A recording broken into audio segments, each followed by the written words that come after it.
The Justin Robert Young Show, brought to you by everybody who pays us. You want to be one of those folks who pay us? Well, then head on over to payjurydaily.com.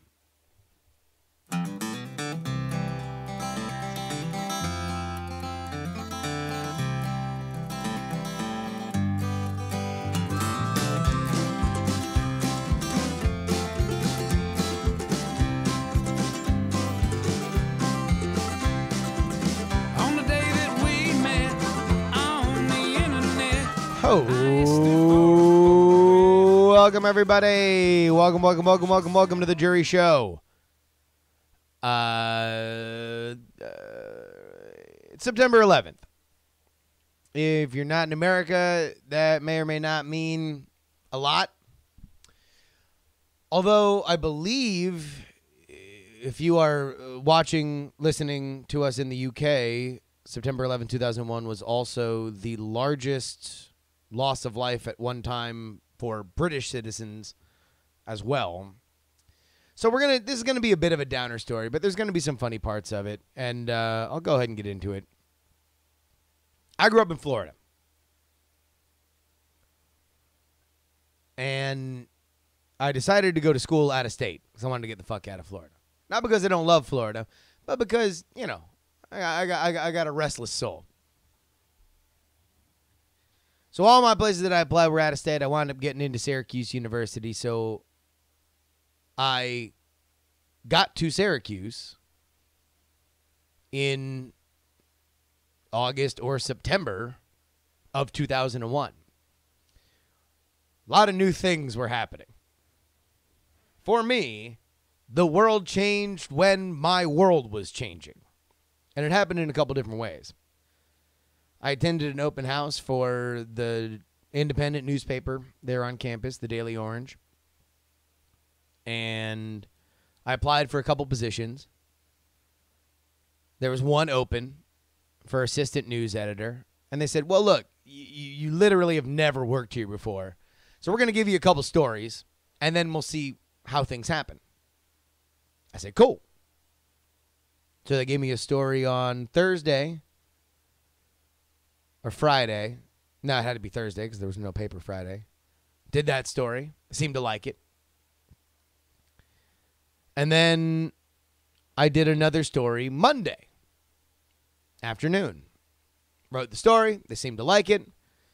And I got hired that night. Monday night.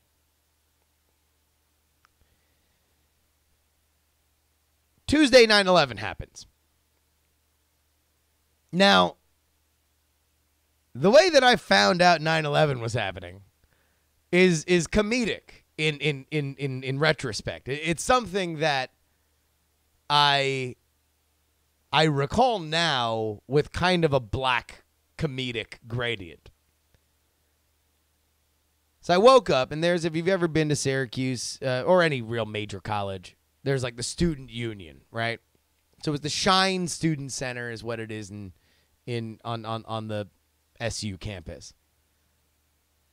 And all I remember is I'm walking to the Shine Student Center and everybody's on their phone. And people are freaking out.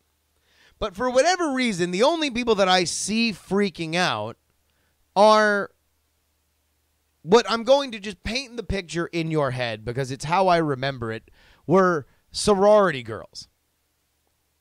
So it's like, Ugg boots, tights, and they're talking in my mind right now. I don't know what the fuck is happening. All I know is that there are sorority girls walking by me on the phone freaking out.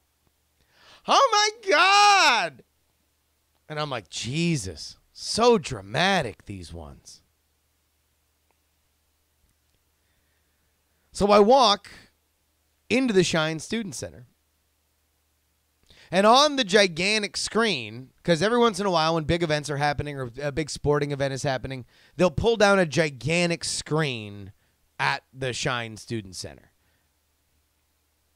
And I walk in to go get my coffee for the morning because I have a morning class. Otherwise, I would not have been up.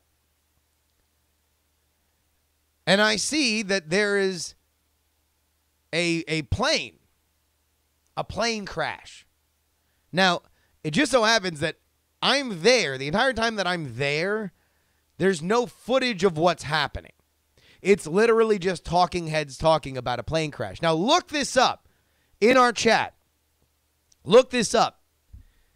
Not but a few weeks prior to 9/11, there was a little Cessna plane that crashed on the White House lawn. So initially, my thought was it was a copycat of the guy who crashed his Cessna on the White House lawn. I mean, a Cessna might even be too big. So now I have two gigantic warning signs that the most impactful moment of my life is happening right in front of me. I have people reacting traumatized. And I have this, literally the news happening in front of me. And I'm just like, whatever. People with planes, am I right?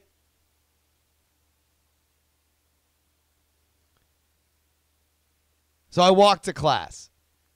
More sorority girls freaking out. I'm like, Jesus Christ, did one of their chapters get suspended or something? These fucking people, man. Oh my God, everything's so dramatic. I get into class, and this is all anybody can talk about. And this is the first time that I'm like, hey, what the fuck is going on? And I remember this clear as if it were 5 seconds ago. There's a kid laughing. And I'm like, what are you laughing about? And he's like, 2 planes just hit the Twin Towers.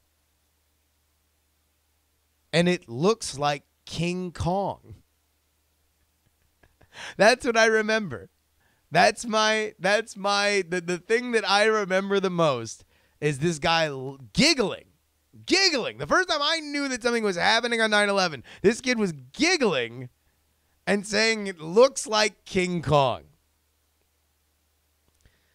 So the teacher comes in and he's like, I think he's a Spanish class or something. He's like, class is canceled. Class is canceled. Everybody go. So I'm walking back to my dorm. And I start thinking about those girls that were freaking out. Now, mind you, I'm from Florida. I'm not from the Northeast. So I start thinking, oh my God, I wonder who they were calling. Oh my God, I wonder why they were freaking out. And then I remembered that even in my first couple weeks there, literally everybody I met was from either Massachusetts, New Jersey, or Long Island. These were the 3 major feeders for the private university known as Syracuse. Because by and large, this is where rich families send their kids. In that area, when they want to be close but not too close. It's a good reputation. Specifically, if you want to go into media, this is a good thing. Rich families, specifically in New Jersey and Long Island, tend to work in finance. Finance tended to happen in the World Trade Center. So I'm like, oh my God, Jesus Christ. I'm like, oh my God, I was laughing at these girls and their fucking families might be dead. And it was at that moment that I realized my cousin works in the World Trade Center.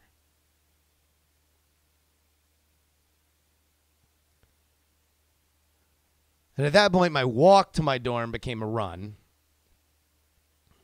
I tried to call everybody I knew in my family.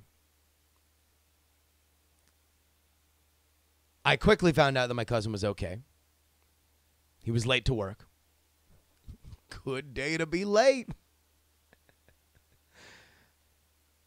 And the second call I made was to my new boss, my editor, the one who had hired me not but 12 hours before.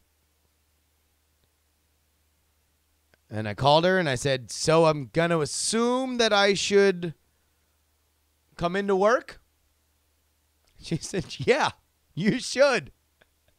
It's a pretty big news day. You need to be here like immediately. We're about to hold a meeting to decide where everybody's going to go to cover this.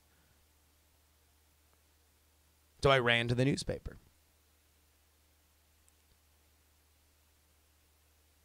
The first job that I had, and this was my cover letter for every time that I've ever had any kind of deadline or sacrifice-based kind of cover letter.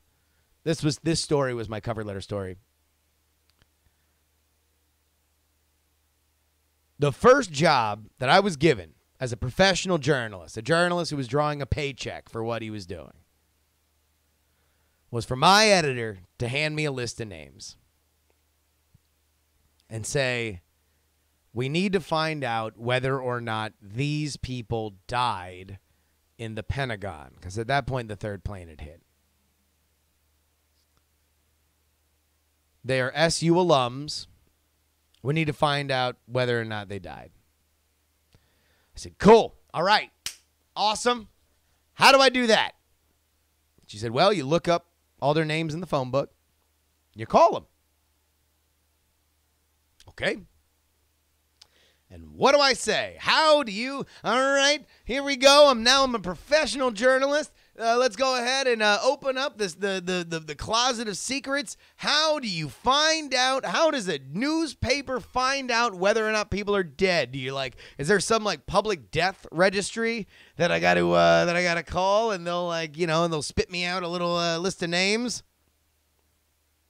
No. She informed me, you're the person that has to find out. And the way that you do it is by calling each and every one of them and asking for them. And then what?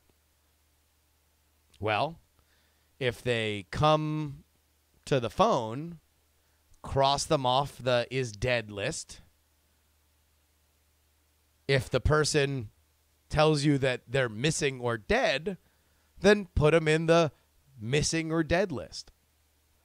So I had to call families that were literally going through the exact same trauma that I had went through not but 2 seconds ago, not knowing whether or not their loved ones were alive or dead.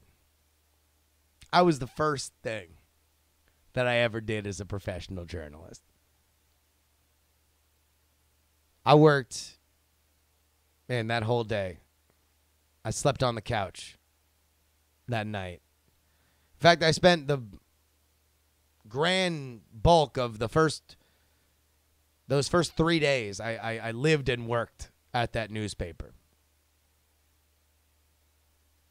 And I'd be lying to you if I told you I didn't love it.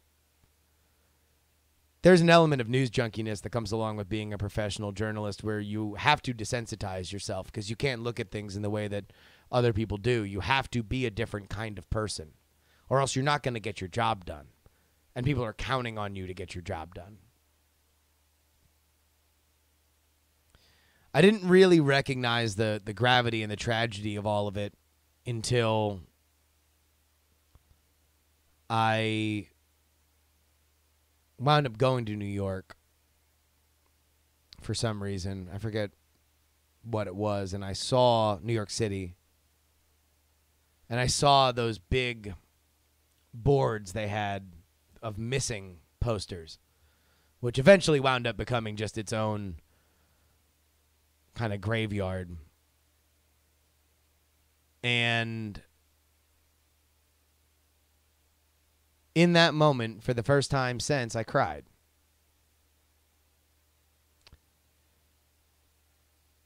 It was the first time that I had the ability to kind of become a human and not a news gathering robot. But the person that cried was not the person that took that job. I was a different person. Well, the world was different. You know, it was a different place. And in a lot of ways, I'm kind of glad that I was able to kind of intensity train all that change into one day. It to to this day, as I speak to you as a 35-year-old man, the most traumatic day I've ever been through. It is the defining day for my American history, and it is a day that I will always be around on some level because it shaped me. It was a big bang for the adult me. I'm realizing now that this story has gotten so heavy that I'm not really going to be able to get into silly emails about erotic male fiction. So I'm going to save those for next week. And I'm just going to end the show here today with my condolences to everybody who lost loved ones that day. And a note that there is an element of 9/11 beyond the tragedy that I do think of in a weird way fondly. Because I do think I was a better person afterward. Trauma's fucked up like that. It involves a lot of different emotions. And it doesn't have to be 9/11 scale to change you. But there's a lot of people out there that go through a lot of stuff. And it doesn't have the illustrative, poetic qualities of something like a national tragedy. But trauma can hit the reset button on some levels. And sometimes, you know, it takes a fire to rebuild something better. So I will never forget 9/11. And as ridiculous and crazy as life was thereafter, and how people choose to remember it and how people choose to memorialize it can change and differ. Know that for me, it will always be thought of as a moment where everybody had the chance to do better.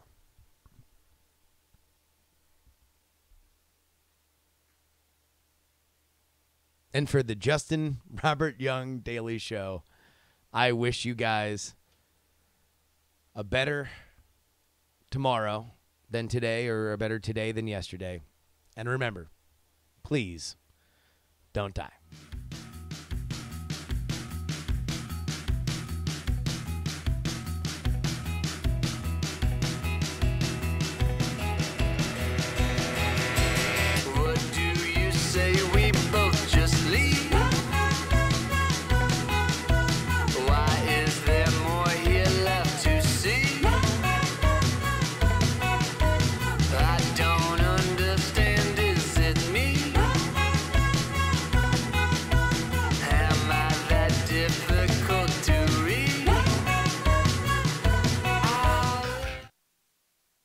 Diamond Club hopes you have enjoyed this program.